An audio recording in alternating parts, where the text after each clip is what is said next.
Okay, a few things I'd like to cover today.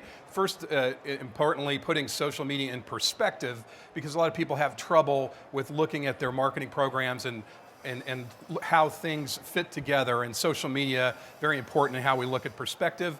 I've got what I think anyway is a really cool case study to share with you, and then some goals and strategies that you can use. Social media is definitely important, but it's really only part of an overall effective marketing communications program.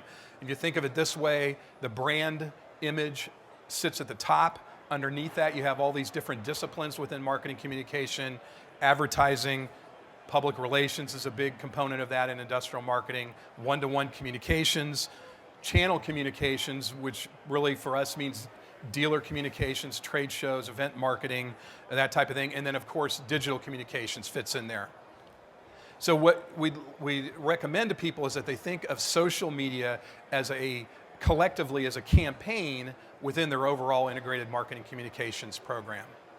So anything that you really do in social media in the realm of digital communications can be sorted into one of these three categories: owned, paid, and earned. So look at each of these quickly.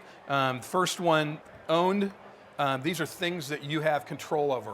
Things like your website, emails, blogs, webinars, those types of things that you really have complete control over and can decide the content and when things go up and that type of thing.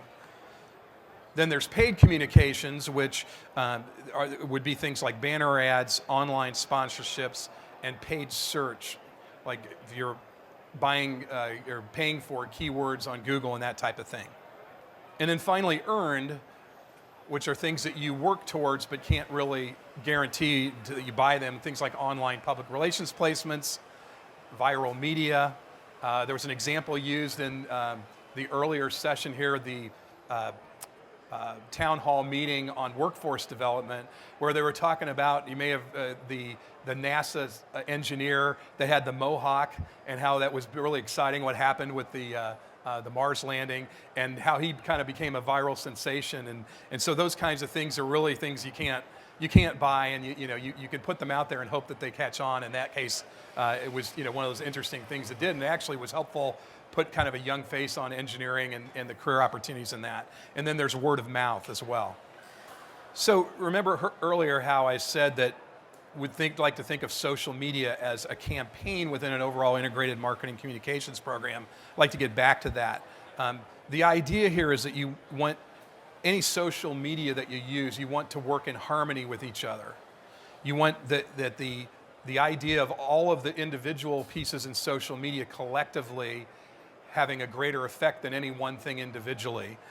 And to illustrate that idea, I'd like to use an analogy of a rock band, something that I'm familiar with because it happens to be kind of my passion and my hobby is music. So if you're a music lover like me, you know the feeling you get when you hear a song from one of your favorite bands and how it just sounds great, every little piece working together, and it's just not the same to listen to the drummer by himself or the guitar player by himself.